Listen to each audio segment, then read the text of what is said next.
Real మోసాలు పేరిట బయటపడుతున్నాయి. వందల కోట్ల స్కామ్లు నిండా మునుగుతున్నారు సామాన్యులు. విదేశాలకు వాళ్ళంతా కూడా ఉడాయిస్తున్నారంటూ వార్తా కథనం.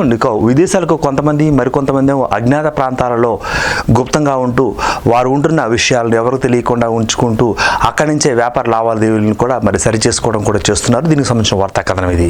సో నమ్మించేందుకు సెలబ్రిటీలతో భారీ ఎత్తున ప్రచారం చేస్తున్నారు. తరతరాలకు చెరగని చిరునామా అంటూ కుచ్చుటోపి పెడుతున్నారు. సాహితీ ఇన్ఫ్రా మొదలు స్వర్ణభూమి వరకు ఇదే కదా. ఏడాదిన్నరలో 4,000 కోట్ల రూపాయల మోసాలు వెలుగులోకి వచ్చాయి. కఠిన చర్యలకు సిద్ధమవుతున్న రాష్ట్ర సర్కార్ అంటే దీనికి సంబంధించిన వార్తా కథనం. మధ్యతరగతి ప్రజల సొంతింటి కళను ఆసరాగా చేసుకుని కొన్ని రియల్ ఎస్టేట్ సంస్థలు ఫ్రీలాన్స్లు బైబ్యాక్ల పేరిట ఊరించి నిండా ముంచివేస్తున్నాయి. సో దీనికి సంబంధించి రెండు పదాలు, ఒకటేమో ప్రీ లాంచింగ్ అని, ఇంకోటి బైబ్యాక్ అని చెప్పేసి. ప్రీ లాంచింగ్ అంటే ముందుగా ప్రాజెక్ట్ని లాంచ్ చేయడం, దీనికి డబ్బులు వసూలు చేయడం, కోట్లాది రూపాయలు లక్షలాది రూపాయలు వసూలు చేయడం అడ్వాన్స్గా.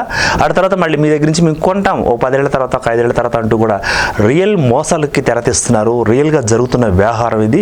సో రియల్ వ్యాపారం ఇది.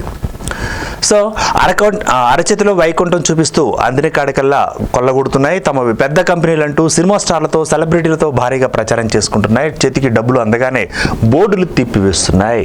ఒకవేళ బోర్డులు తిప్పడం కుదరకపోయినా బోర్డులు అక్కడే ఉంచి మనుషులు మాత్రం మాయమవుతున్నారు. సో ఏపీ తెలంగాణ రాష్ట్రాలలోని కొన్ని సీక్రెట్ ప్రాంతాల్లో కూడా దాక్కుని అక్కడి నుంచి వ్యాపార లావాదేవీలు మొత్తం నడుపుకుంటున్న పరిస్థితి కూడా మనం చూస్తున్నాం. వీళ్ళ మీద 2 తెలుగు రాష్ట్రాల సర్కార్లు కూడా దృష్టి పెట్టాలి.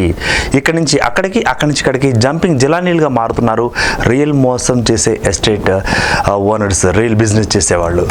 అదేవిధంగా ఇక సాహితీ ఇన్ఫ్రా తీసుకొని భారతీయ బిల్డర్స్ కానీ, ఆర్జే గ్రూప్ కానీ ఇలా మొదలుగా చేసుకుని తాజాగా సువర్ణభూమి ఇన్ఫ్రా డెవలపర్స్కి కూడా ఈ లిస్టులో చేరడం జరిగింది అంటున్నారు. క్యూలో ఇంకొన్ని కంపెనీలు బయటికి రావాల్సి ఉంది. సో డొంక లాగితే తీగ కదిలినట్టుగా, తీగ లాగితే డొంక కదిలినట్టుగా ఒక్కొక్కరు బయటికి రావాల్సిన పరిస్థితి.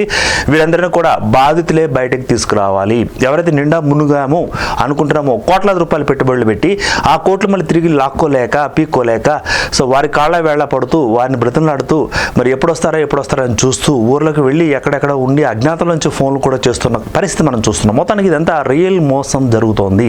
రియల్ ఎస్టేట్లో జరుగుతున్న తంతు ఇది. సో ప్రభుత్వాలు మారుతున్నాయి కానీ వీళ్ళ తంతు మాత్రం మారటం లేదు. వీరి మీద ఉక్కు పాదం మోపాల్సిందే.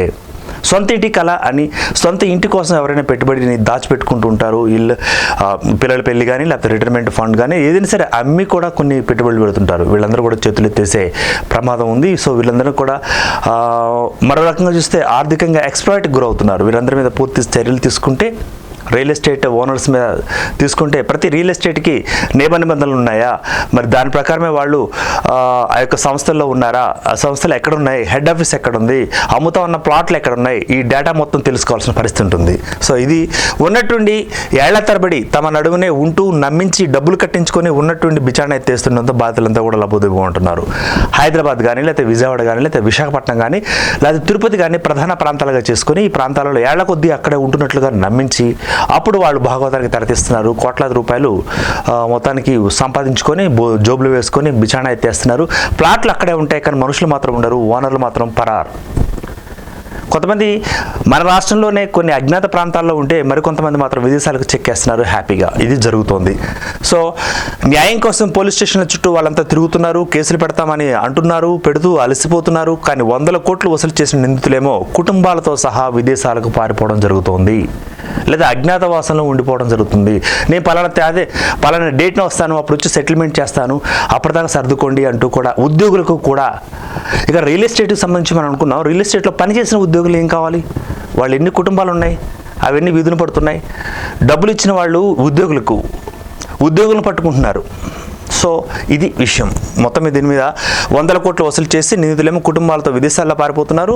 ఇక ఏడాదిన్నర లోపు రాష్ట్రంలో ఇట్లాంటి సంఘటనలు జరిగితే 4,000 కోట్ల రూపాయల రియల్ మోసం జరిగినట్లుగా తెలియవస్తుంది. మొత్తం దీని మీద 2 తెలుగు రాష్ట్రాల ముఖ్యమంత్రులు కూడా దృష్టి పెట్టాలి. ఇది ప్రధానమైన వార్తగా రియల్ మోసాల పేరిట మనకి ఫ్రీలాన్స్ బైబ్యాక్ పేరిట రియల్ మోసాలకు తెరదీస్తున్నారంటూ బయటపడుతున్న 100 కోట్ల స్కాములు అంటూ దీని మీద పూర్తి స్థాయిలో దృష్టి పెట్టాలంటూ కూడా వార్తాకాలంలో మనం చూడవచ్చు.